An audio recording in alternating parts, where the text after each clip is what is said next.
خیر زبیر صاحب جے U P سے تعلق اور تحریک ناموس رسالت کو لیڈ بھی کرتے ہیں. بہت بہت شکریہ صاحبزادہ صاحب، آپ نے ہمیں جوائن کیا آن. لیکن میں سب سے پہلے یہ جاننا چاہوں گی، آج آپ کو جو سلمان تاثیر صاحب کو ہلاک کیا گیا اس پر افسوس ہے؟ دیکھیے، اس وقت صورتحال یہ ہے کہ حضور سرور کائنات صلی اللہ علیہ وسلم کی تعظیم و توقیر کا جو مسئلہ ہے وہ مسلمانوں میں شروع سے لے کے اب تک بڑا حساس مسئلہ رہا ہے، اور مسلمان حضور سرور کائنات صلی اللہ علیہ وسلم کی توہین کسی صورت میں برداشت نہیں کر سکتے، اور اس پر بڑے جذباتی ہو جاتے ہیں اور جذبات رکھتے ہیں اپنے اندر. تو یہ سلمان تاثیر نے جو گستاخ رسول آسیہ کو جس طرح تحفظ فراہم کرنے کی کوشش کی تھی، اور اس کے لیے جو عدلیہ کے پروسیجر ہے اس کو بھی بالائے طاق رکھ دیا تھا، تو اس وجہ سے اور جو الفاظ انہوں نے استعمال کیے اس کو کالا قانون کہا تھا، اس کی وجہ سے عوام کی جذبات بڑے مجروح تھے اور مسلمان بڑے مشتعل تھے اس پر.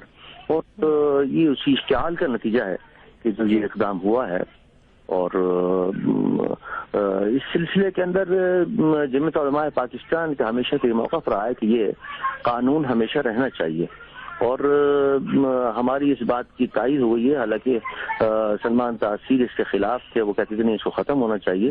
حالانکہ ظاہر بات ہے اگر یہ قانون ہوگا تو پھر ظاہر بات ہے کہ پھر کسی کو موقع نہیں ملے گا کہ جی قانون تو ہے، قانون تو ابھی بھی ایگزسٹ کرتا ہے، قانون تو رہے گا. اگر آپ نے چاہا، اللہ نے چاہا تو قانون تو کہیں نہیں جاتا، مگر سلمان تاثیر صاحب نہیں رہے. آپ کو افسوس ہے سر اس بات پر؟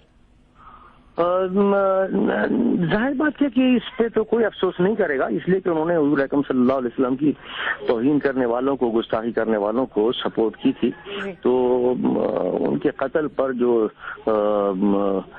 حضور سے محبت رکھنے والے ہیں وہ کسی طور پر اس پہ افسوس کا اظہار تو نہیں کریں گے. جی اچھا، یہ اشتعال انگیزی جو لوگوں میں آ جاتی ہے، اس کو ہوا دینے میں کیا ہمارا کوئی کردار رہا ہے؟ کیا میڈیا ہو، تنظیمیں ہوں، اسلامک تنظیمیں ہوں، یہ جو تحریکیں چلتی ہیں، آپ کو لگتا ہے اس کو اور ہوا دیتی ہیں یا نہیں؟ نہیں، دیکھیے، یہ تو کوئی ہوا دینے والا مسئلہ نہیں ہے. حضور اکرم صلی اللہ علیہ وسلم کی تعظیم و توقیر کا مطلب یہ ہے کہ جب بھی کوئی کسی قسم کی بات سنتا ہے تو وہ خود بخود مشتعل ہو جاتا ہے. اس کو آپ کوئی آدمی کہے اس سے یا نہ کہے، جب بھی ایک آدمی سنے گا کہ ایک شخص کو سزا ہوئی ہے یا حضور کی توہین کی ہے اور گستاخی کی ہے، تو انسان خود بخود مشتعل ہو جائے گا اس کو سن کر. اور کسی کے کہنے کی ضرورت نہیں ہے اس کو، آدمی اس کو کہے کہ صاحب اس نے فلاں توہین کی ہے، وہ خود حضور کی توہین اور گستاخی کو کوئی مسلمان جو ہے وہ برداشت نہیں کر سکتا. اس میں نہ کسی ہوا دینے کی ضرورت ہے اور نہ کسی کو مشتعل کرنے کی ضرورت ہے. یہ اس کا خود توہین کرنا ہی اشتعال انگیز بات ہوتا ہے. اچھا صاحبزادہ صاحب، یہ بتائیے گا کہ اب جس فرد نے سلمان تاثیر صاحب کو گولیاں ماری ہیں وہ اب زیر حراست ہے، پولیس کے پاس ہے، تو یہ اس فرد کو بھی چھوڑ دینا چاہیے یا اسے سزا دینی چاہیے کیونکہ اس نے مارا، یا ہم اس کو چھوڑ دیں گے اس لیے کیونکہ اس کا جو اشتعال تھا وہ درست تھا؟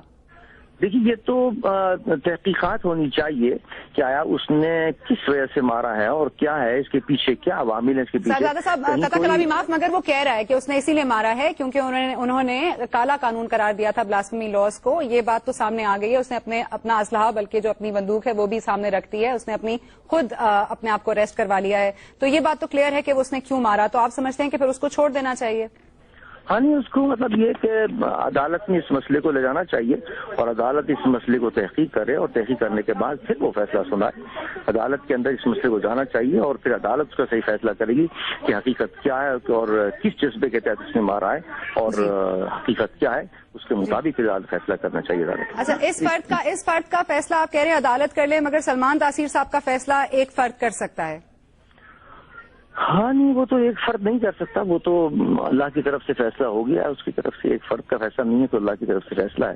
اللہ کی طرف سے فیصلہ، کسی کا مارنا اللہ کی طرف سے فیصلہ کیسے ہوتا ہے؟ نیچرل ڈیتھ اللہ کی. ظاہر بات ہے کہ انہوں نے ایک توہین کرنے والے کو ایک سپورٹ کیا تھا اور ایک گستاخ آسیہ کو سپورٹ کیا تھا، جس کی وجہ سے پوری امت مسلمہ کے اندر اشتعال تھا اور مسلمان جو تھے مشتعل تھے اور مسترب تھے.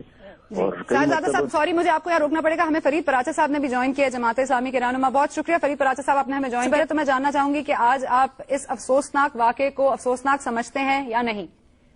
لازمی بات ہے جی، ایک افسوسناک واقعہ ہے، اور ایسے واقعات جو ہیں کہ جس میں کوئی بھی قانون کو اپنے ہاتھ میں لے لے تو وہ بہرحال ایک لحاظ سے افسوسناک واقعات ہوتے ہیں اور اس میں ان کے اہل خانہ کے ساتھ تعزیت بھی ہے، تو ہم اس کو ایک افسوسناک واقعہ سمجھتے ہیں۔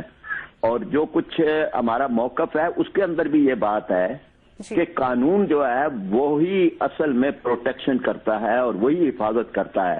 اگر قانون سخت نہ ہو اور قانون پر عمل درآمد نہ ہو تو پھر اس کے بعد کوئی بھی فرد ہے کہ جو کسی بھی جذباتی لمحے کے اندر قانون کو اپنے ہاتھ میں لے لے یا اس قانون شکنی کرے تو اس سے کئی المناک واقعات جنم لیتے ہیں۔ اس لیے یہ بات جو ہے وہ ایک مرتبہ پھر واضح ہو گئی ہے کہ قانون کا ہونا اور قانون کا سخت ہونا ضروری ہے۔ تو صاحبزادہ صاحب آپ کیا سمجھتے ہیں، کیونکہ فرید پراچا صاحب تو کہہ رہے ہیں کہ انہیں افسوس ہے، تو آپ نے تو کہا کسی کو افسوس ہی نہیں ہونا چاہیے اور ہوگا بھی نہیں، تو ان کو تو افسوس ہے؟ نہیں، میں نے یہ تو نہیں کہا نہیں ہونا چاہیے۔ ظاہر بات ہے کہ جس نے مارا ہے اس کو تو افسوس نہیں ہے، اور جو لوگ اس تناظر میں اس کو دیکھ رہے ہیں کہ انہوں نے گستاخ رسول کو سپورٹ کی تھی، تو ان کی نظر میں ظاہر بات ہے افسوس تو نہیں ہوگا ان کو، تو بلکہ بہت سے لوگ تو خوش ہو رہے ہیں، مٹھائیاں بانٹ رہے ہیں اس موقع کے اوپر۔ تو یہ تو میں نے نہیں کہا کہ نہیں ہونا چاہیے، مطلب یہ کہ آپ کون سے لوگوں میں شامل ہیں صاحبزادہ صاحب؟ کون سے لوگوں میں؟ جی نہیں، آپ کون سے لوگوں میں شامل ہیں، مٹھائی بانٹنے والے میں یا افسوس کرنے والے میں؟ چاہیے، اور وہ تو یہی کہیں گے کہ قانون کو ہاتھ میں نہیں لینا چاہیے، لیکن ظاہر بات ہے عوام کے جذبات تو ہیں ایک طرف، عوام کے جذبات۔ بہت شکریہ صاحبزادہ صاحب۔